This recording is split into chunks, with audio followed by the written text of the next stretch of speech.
All right, thanks so much, Ryan, and thanks everybody for joining this afternoon or whatever time it is for you. You should be able to download the presentation at the various links. For the purposes of the presentation today, I've actually removed a few of the graphs just to ease the cognitive load a little bit, but you'll find the full suite of graphs in the attached presentations or the linked presentations. As Ryan mentions, I'm going to be doing a really deep dive into accessibility across higher education in the US. So really thinking about the accessibility of digital course content.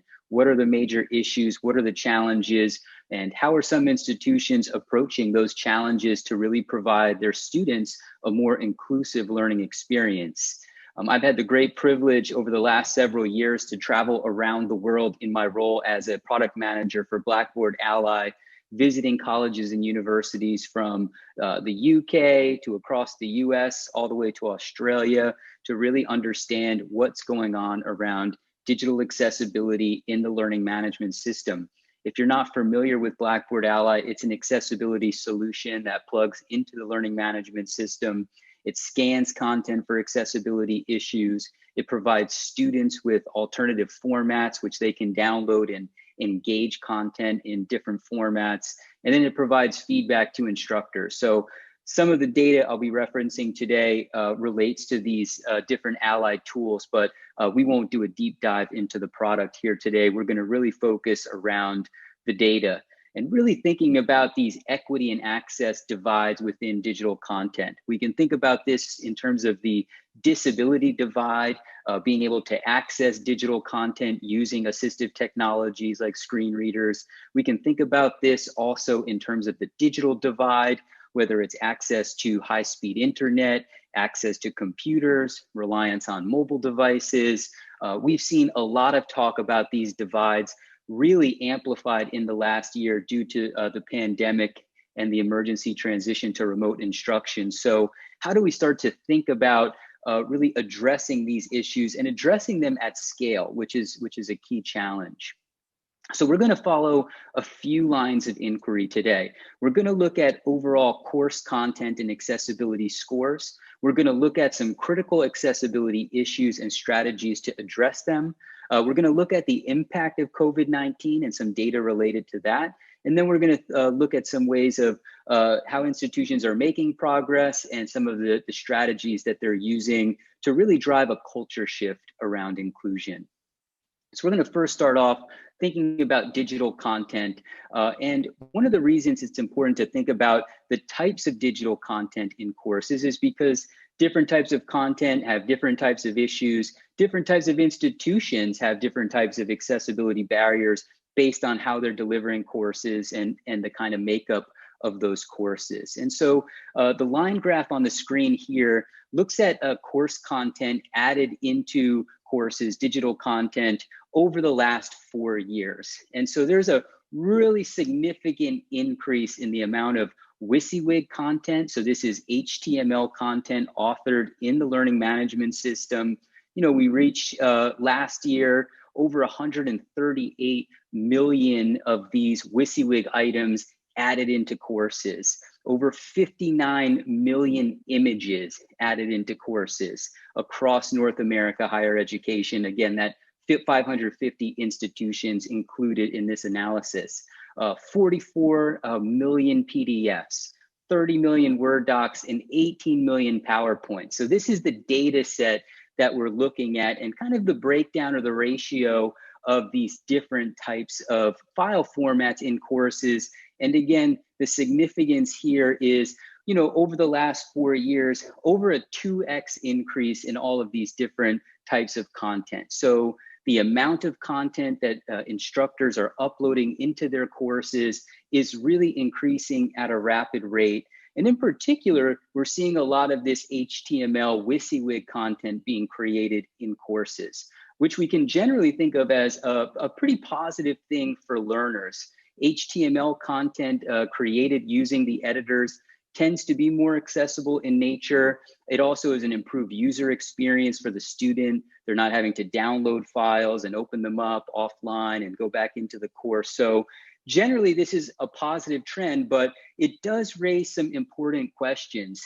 first, did the accessibility of these resources improve? We have a lot more content going in, but is it more accessible than it was 4 years ago? And if it's not, are we seeing a subsequent increase in remediation resources to improve or modify that content based on accommodation needs? And that can be a real challenge. It's unlikely that your disability teams have doubled in the past 4 years, while the amount of digital content has, in many cases, more than doubled. So this is a real challenge facing higher education.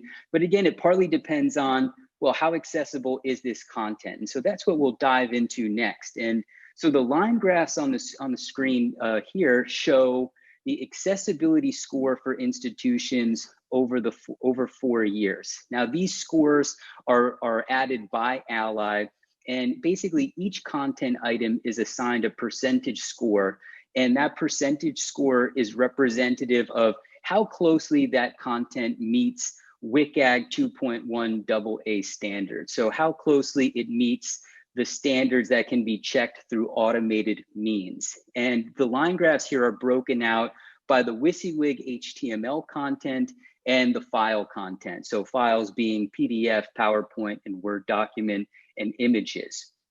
So over 4 years, not a whole lot of change. WYSIWYG has stayed consistently high. It started at 98% 4 years ago.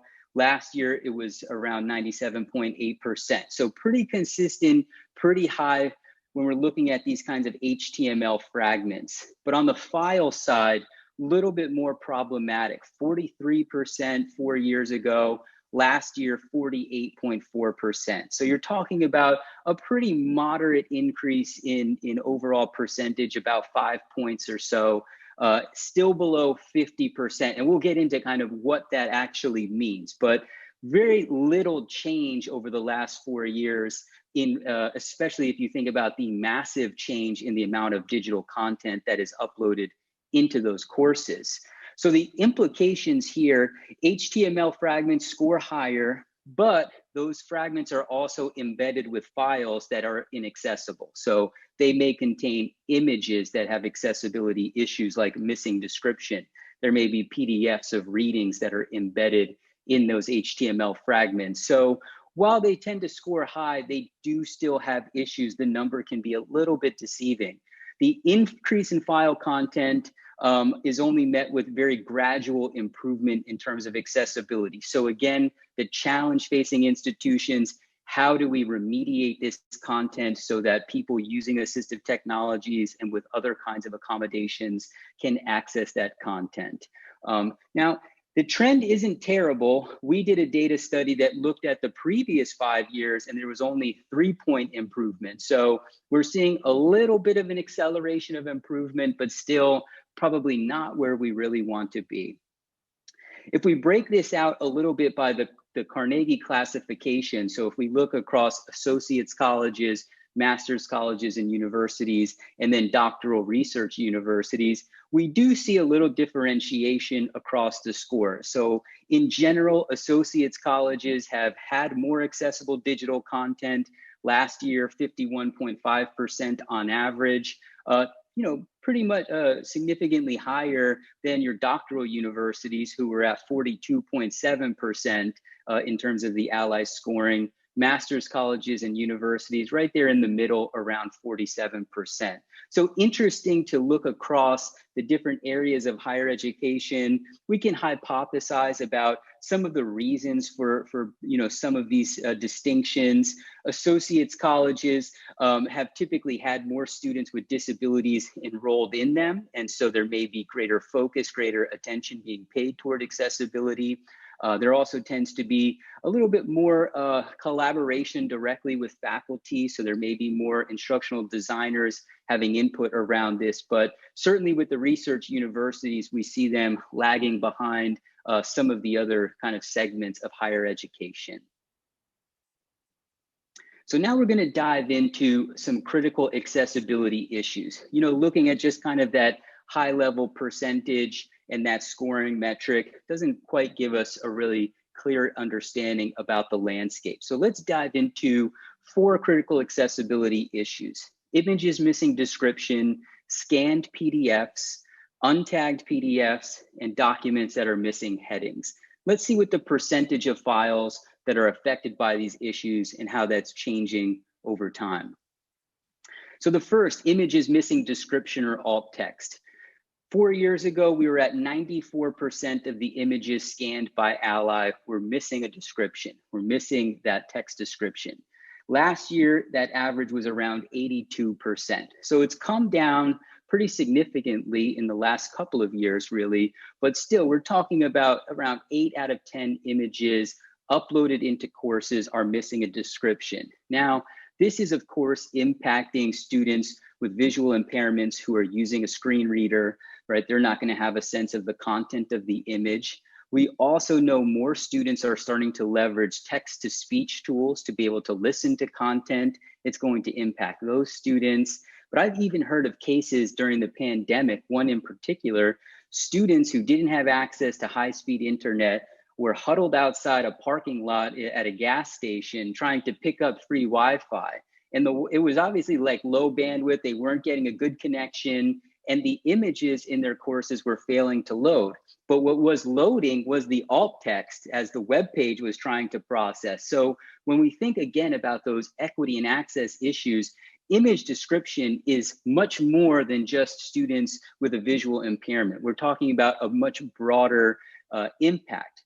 So how have institutions been thinking about and addressing missing image description? One of the things that I've observed are really fun campaigns, campus-wide campaigns, like an alt text April, a way to kind of rally faculty together, get them excited, get them focused about one particular kind of issue, and really dedicate, maybe make it a fun competition, some way to get them focused and really moving towards adding description to images. You hit some more challenging issues, when you're talking about infographics and charts, like the graphs in my presentation here. Adding alt text, it can be a really lengthy process to describe adequately all the information in a graph. Faculty may feel reluctant to have to do that.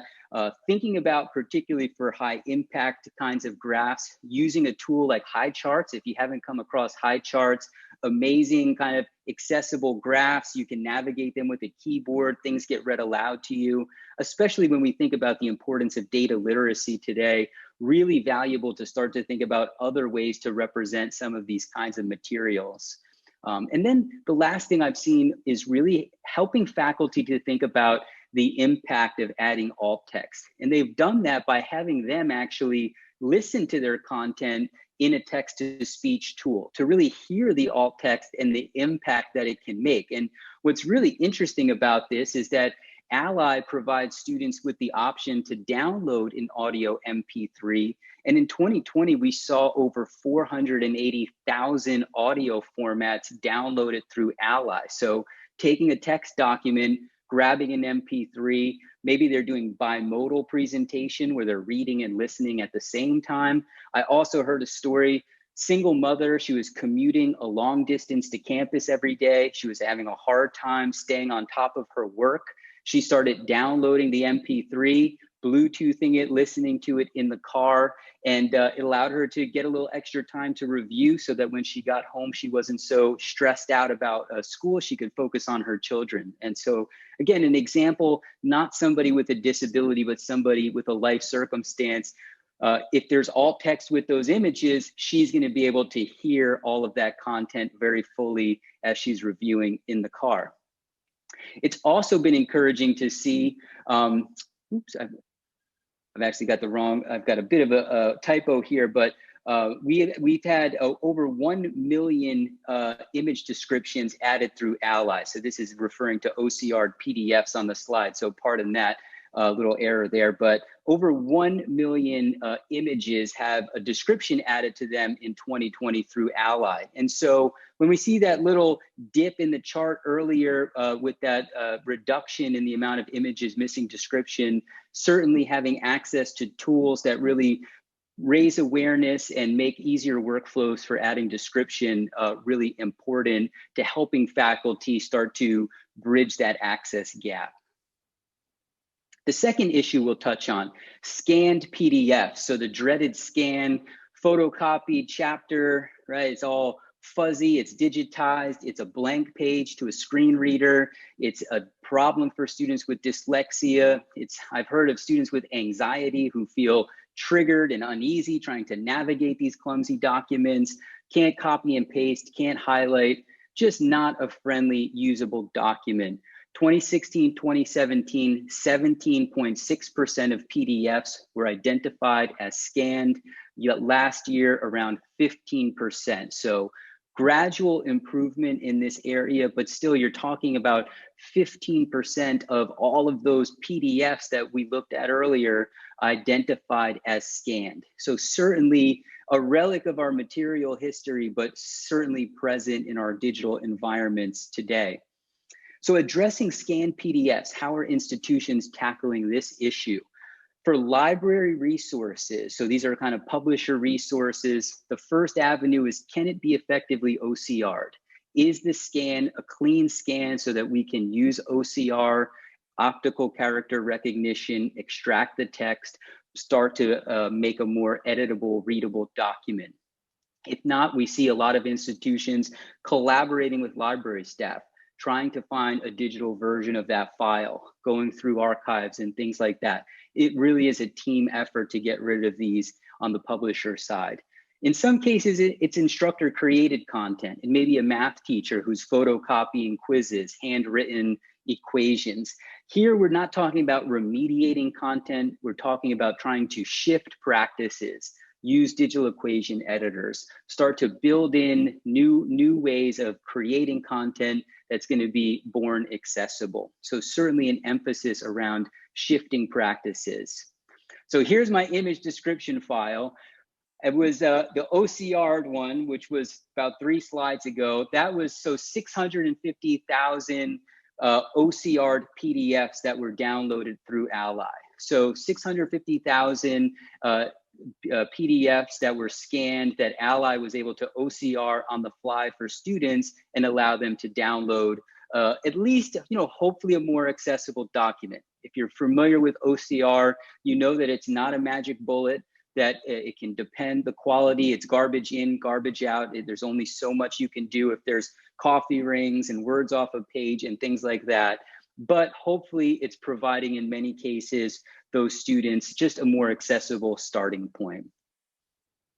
We've also seen instructors really start to leverage Ally's feedback to improve scanned PDFs. So in 2020, over 44,000 scanned PDFs that were improved through Ally. In some cases, the instructor even taking advantage of the OCR tool, or finding those digital versions, working with the library. But progress on this issue, again, we're just talking about providing students with more usable, more kind of device-friendly content.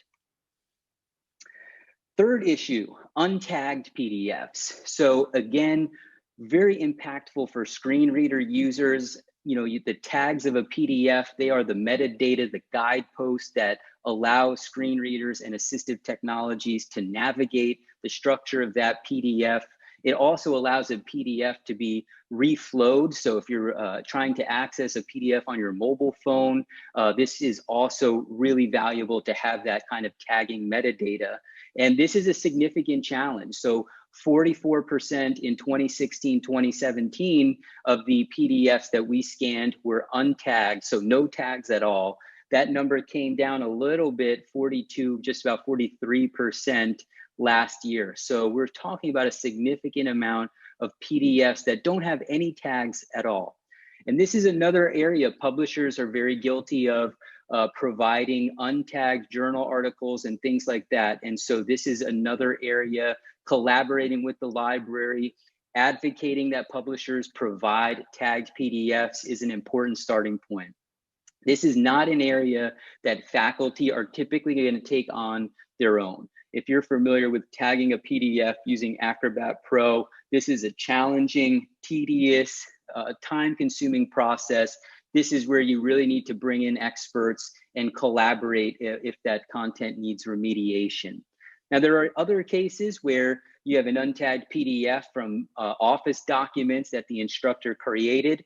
A little bit easier to resolve here. You can just export that PDF in an accessible format or keep it in the original. Allow the student to access the original file as opposed to the PDF. Fourth one that we're going to talk about, key issue, is missing headings. So very similar to the tagging issue with PDFs, we have Word documents, PowerPoints, and PDFs that have no heading structure. And so in 2016, 2017, about 20% of those documents had no heading structure at all. The number went up actually in 2017, 2018, and then kind of started to slide a little bit back down, but you're still talking about last year, about a quarter of those documents had no heading structure. And when we think about heading structure, what's so valuable is that it's just a good authoring practice. When you open up a Word document and start off by creating your headings, you're building an outline, you're chunking out content. It's a great way to help your students better navigate that content. And we're not just talking about those students who are using a screen reader or assistive technology, but students can generate a table of contents. You can generate a table of contents. Even in the practice of thinking from that outline perspective, you're going to better organize the content. So it's a good authoring practice. It's the type of thing we can advocate to faculty to just make part of how you use Word. A lot of us, we weren't taught how to use Word in a formal way, and it's just about building up that kind of awareness. Starting with the syllabus is a great place to start. It's a high use document. It's kind of needs that type of structure. So working with faculty and say, we're going to do headings, we're going to get, all of our syllabi across our institution are going to be accessible Word documents with heading structure. Or if you're even doing it in HTML, headings still apply. We still want to use those headings. Can even create institutional templates. And so one of the points of resistance from faculty is the first time they go into Word, they add a heading 1 at the top and it's this blue font. They don't like the look of it. It's not the style that they like. They don't maybe recognize that they can change the font. So you can set up templates with a nice readable font for your instructors. In some cases, you can deliver it out to your licenses through the cloud. A lot of institutions turning to these types of templates to just make it a little easier for faculty to make this part of their authoring practice. Now, one of the things that Ally does, in addition to allowing students to download formats like an MP3 or an OCR PDF, is that Ally will try to provide some structured documents as well. And so last year, students downloaded 7.6 million tagged PDFs through Ally. These are primarily coming from PowerPoint and Word documents. And so this could be students who prefer the tagged PDF with their assistive technology. It's also a lot of students that we hear about who are just accessing a PowerPoint file on their phone, or maybe they're opening on an old computer that doesn't have Microsoft Office. The PDF, the tagged PDF, is just going to be a little bit easier for them to access. So it's the most popular format downloaded through Ally. Again, 7.6 million last year. Also last year, we had 4 million of our semantic HTML files downloaded. So in this case, let's say we have one of those untagged PDFs or a PDF that doesn't have any heading structure. What Ally is going to do is he's going to try to infer the reading order of that PDF or that document and inject in the HTML a heading structure. Now, of course, automation doesn't solve all of our accessibility needs. Again, the idea here is to provide a better starting point. There's still going to be images potentially in this document that are going to need alt text, but the idea, again, giving that student one step forward. What's great about the HTML that we also see is that it's responsive to screens. So if you're going to be accessing a PDF on a mobile phone, you don't want to do the pinching and zooming. HTML can be a great option. If you have low vision, you can zoom in on it really clearly. Even I've heard students with ADHD and anxiety who like the simplified structure of the HTML compared to some of the more complex formatting that you might see in a PDF. We've also seen instructors really take an active role in trying to improve the accessibility of these documents. Again, looking at content that was fixed through Ally by instructors, 195,000 PDFs were improved last year, 128,000 Word documents, and about 64,000 PowerPoints. So again, when we start to kind of provide faculty with some feedback in their workflows, help them really see the value from a universal design perspective in authoring more accessible content, we do see some good adoption by faculty, but they are time pressed. There are challenges that they face with certain content, but we're seeing some incremental improvement through faculty adoption and really just committing to creating more accessible content. So the COVID impact, what happened last year during the transition to remote instruction? What happened in terms of the digital content? How did it affect accessibility? How did it affect some of these critical issues? So the first thing, so if we compare March 2019 to March 2020, which is essentially, you know, March 2020 was kind of the time that a lot of institutions were scrambling to get content online and delivered, you know, through remote instruction. So on average, institutions had 2,500 more PDFs than the year before, 1,700 more Word documents, 1,000 more PowerPoints, 4,000 more images, and over 15,000 WYSIWYG content items. So those of you who are working in disability support and remediating content, you were probably hit with this deluge of more content that needed to be fixed. And again, how is it in terms of accessibility? So it didn't get worse. So this rush to get content up didn't make things worse. It more or less stayed the same. File score was around 47%, both in March 2019, March 2020. WYSIWYG was around 98%. So things didn't get worse, but they didn't get better, which again, when we talk about strains in terms of resources and support, on average, 400 more scanned PDFs, 1,000 more untagged PDFs, 1,100 more documents missing headings, and 3,300 more images missing descriptions. So again, it didn't get worse, but now we have more content, more potential barriers to access. We did see some of the negative repercussions of this. This is a screenshot of an article from September 8th talking about universities are facing an increase in accessibility lawsuits filed by students with disabilities. Now, this may not always be directly related to digital course content, but we certainly have seen cases where, you know, again, it's really hard from this kind of reactive position to ensure students have timely access to the materials in an accessible format. And that's even more challenging when you're talking about this just incredible increase in digital content. So while this was not necessarily a good thing, one of the interesting things that we saw was a real dramatic spike in students downloading those alternative formats. And so again, while it's not a perfect remedy, it is, you know, helping to fill that gap a little bit. And so this is a line graph on the screen that looks at weekly downloads over 2020 of the alternative formats. And so, and actually it's going back even to August of 2019. So what's interesting, if we look in the 2020 section here of the graph, January, you know, was around 292,000 downloads per week. It starts to kind of dip down, which is pretty expected during a semester. Students are kind of less engaged.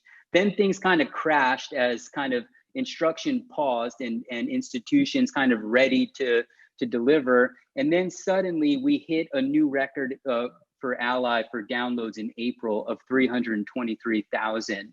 And so again, students, there's more digital content, there's more opportunities to leverage tools like Ally to convert the content into formats that work better for them. And there's also, again, a lot of significant barriers that they're facing, learning from home, maybe not being able to access computers, campus resources, things like that. So again, not a perfect solution when you're talking about automation, but a step in the right direction, and really providing some progress as institutions kind of scale up how they can really start to make a dent in this just a lot of content that has digital accessibility issues.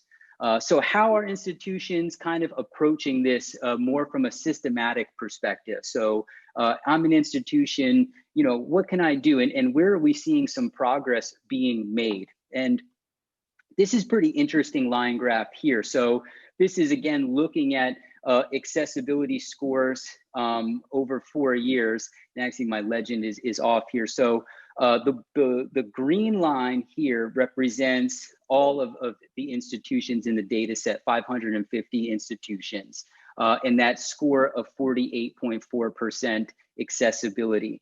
Now, if we look at the top institutions that made the most progress over this time, they actually increased to 63.4%. So this is really encouraging to see this level of improvement. So 63%, we're almost getting to the point where a lot of the major issues have been eliminated. So again, and this will be correct in the PDF provided, but this is looking at the top institutions that made the most progress versus the overall average. So we do see about a close to 15-point difference in terms of accessibility score. So really encouraging to see that. And we do see some correlation between engagement with the accessibility feedback by instructors and the progress that institutions are making. So it's a moderate correlation. I won't get into a lot of the statistical validity on the screen. We have a scatter plot that's looking at the rate of engagement with accessibility feedback against their progress in terms of the file score. And we are seeing a moderate correlation there. So it's very sparse data, it's very messy data, but to see some relationship there that instructors are able to kind of take in feedback and start to make an impact on accessibility, that's really encouraging to see. So there are a few approaches that institutions have been taking, particularly the ones that are kind of making progress. And one of them is the kind of big stick approach. And this is really a more compliance-driven kind of focus. These are institutions, in some cases, they're facing some kind of accessibility lawsuit or they're under some kind of litigation. And so there may be a mandate in place. And they're going to use this data to really closely monitor accessibility scores. They may set a bar of we need to get to 90%, or other kinds of goals and objectives. Leadership is going to be heavily involved. They are the ones with the stick. So they're really going to be kind of working closely with faculty, providing the resources and the support to really make a very fast improvement in terms of accessibility. So the big stick approach, it's not for everybody. You don't want to create faculty resistance to accessibility. But this is definitely one approach that we have seen, and it, again, very compliance driven.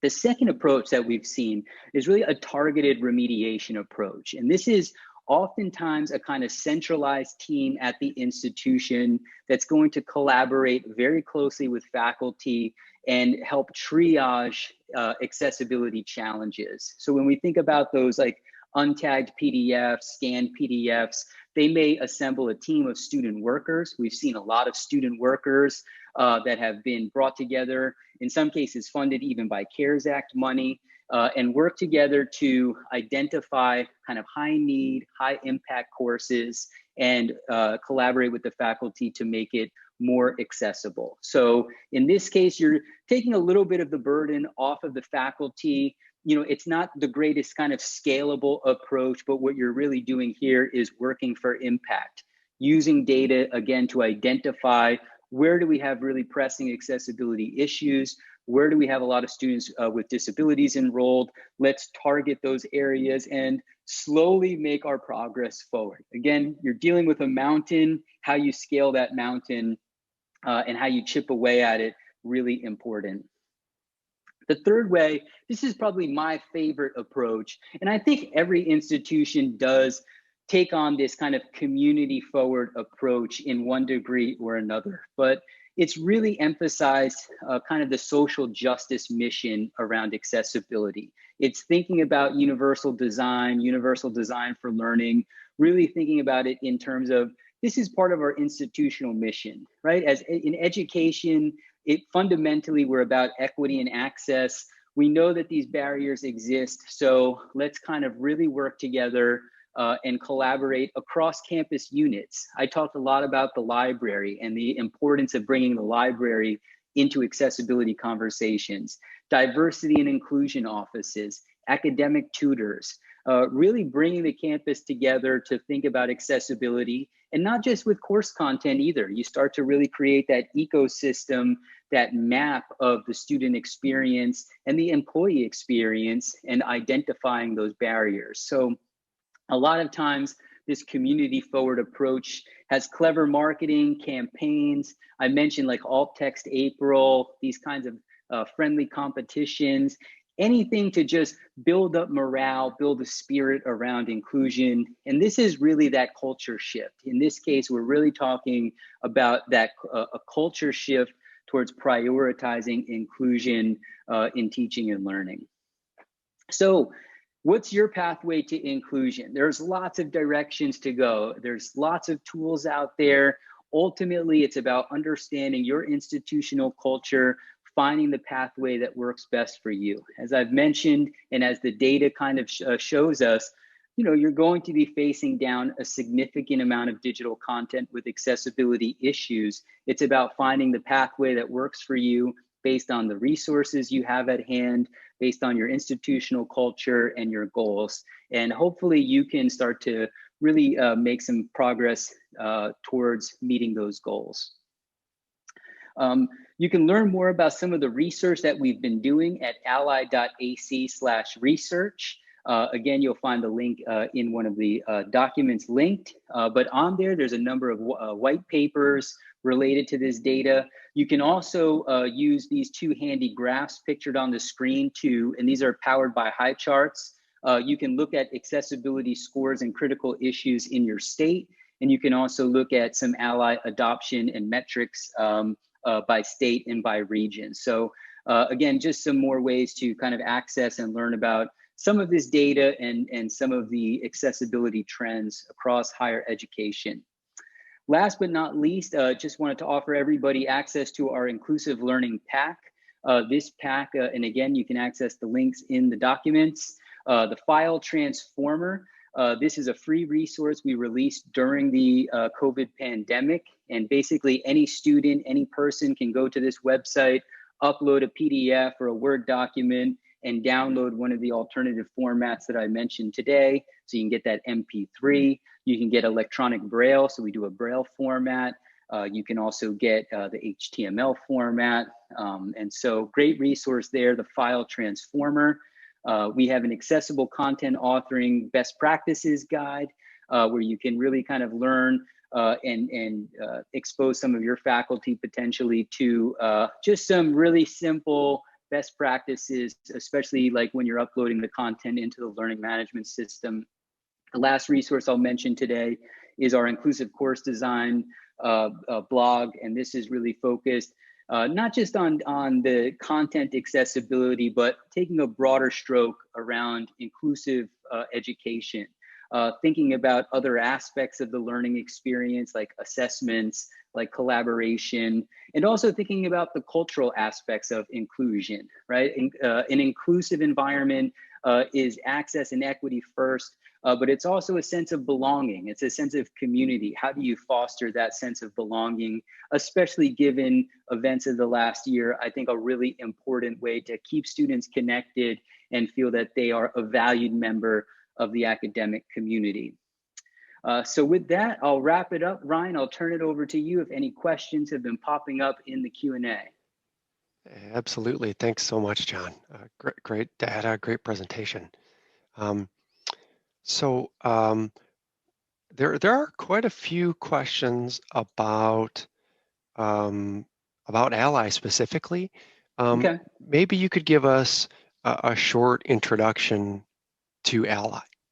Yeah, no problem. And you can certainly visit ally.ac for more information. But basically what Ally does is Ally will plug into your learning management system. It works with D2L, Moodle, Canvas, and Blackboard.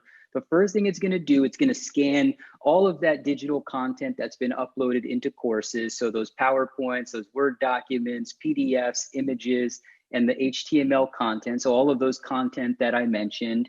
It's going to score each item. So those percentage scores that I mentioned, those are essentially the average of all of that content that Ally has scored at an institution.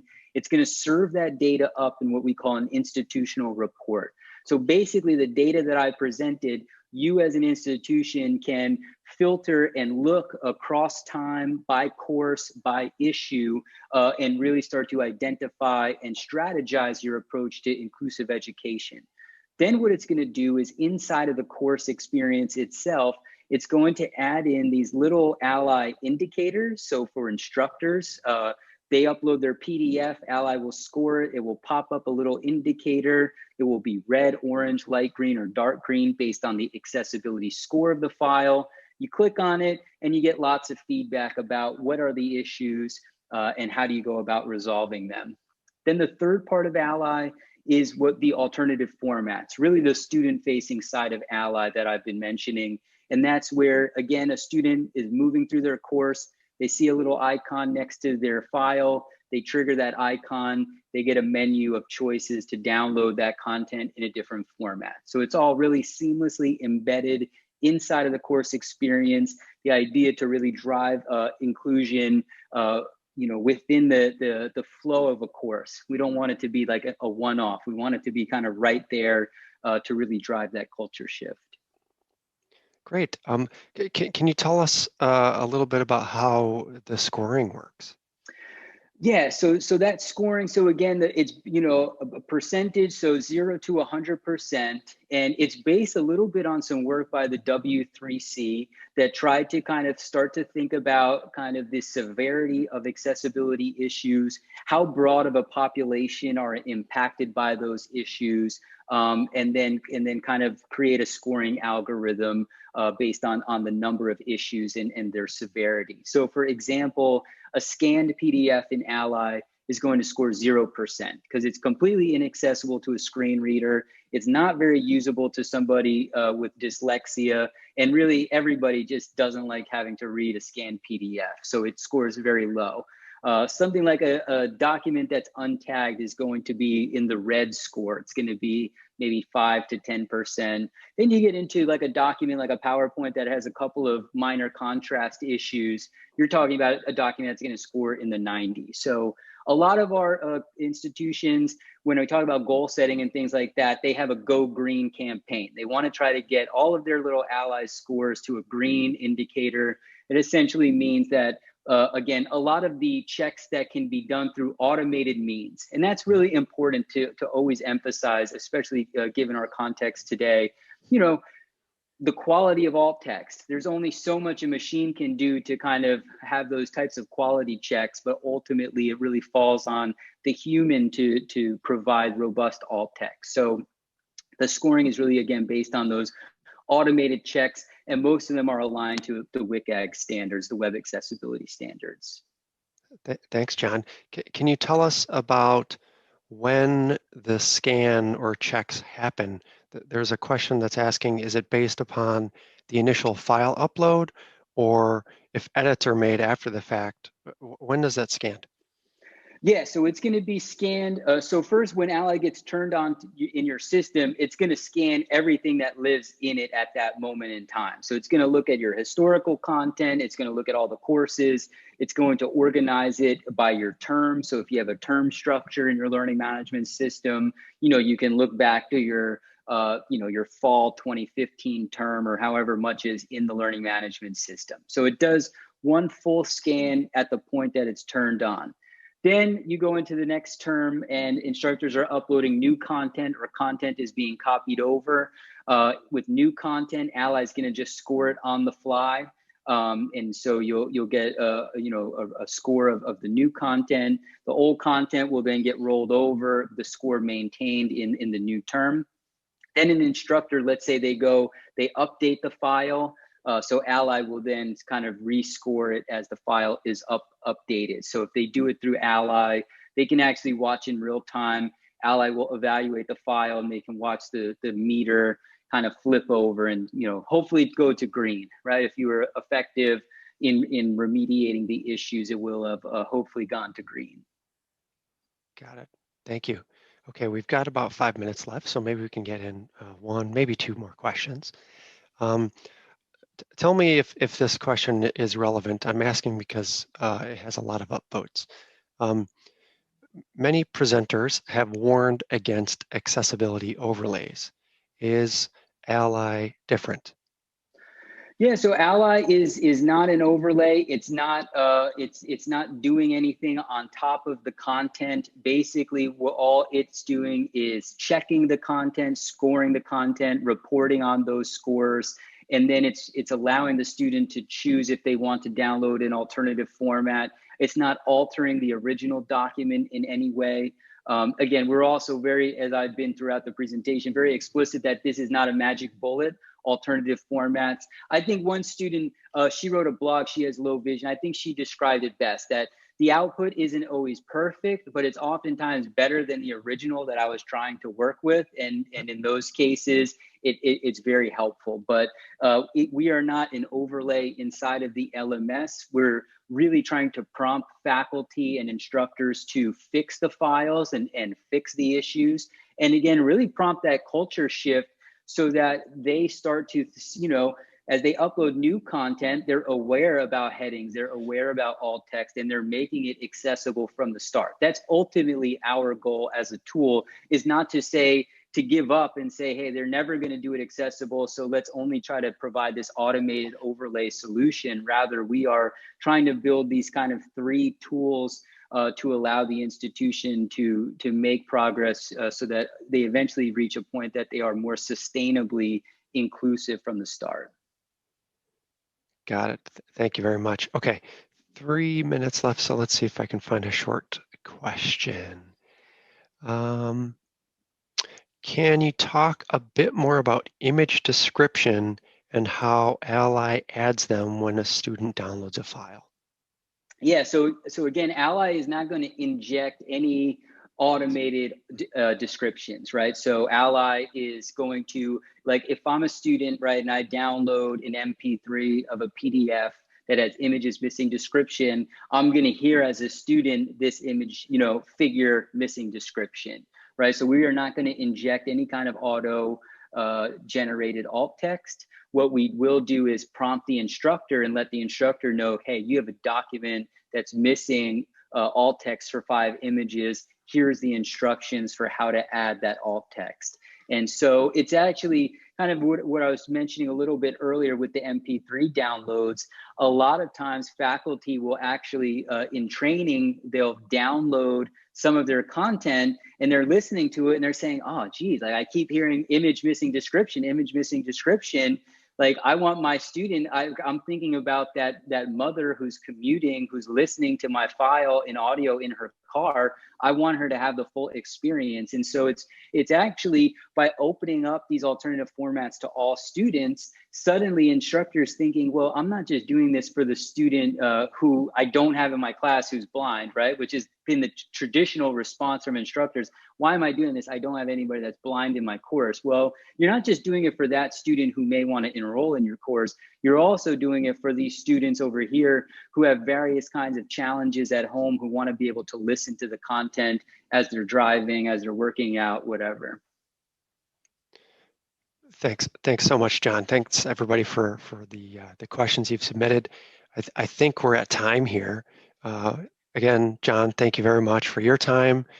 Everyone that's joined us, thanks for the fantastic comments and questions and engagement. Really appreciate you all practicing accessibility and joining us at XCon. Thanks very much.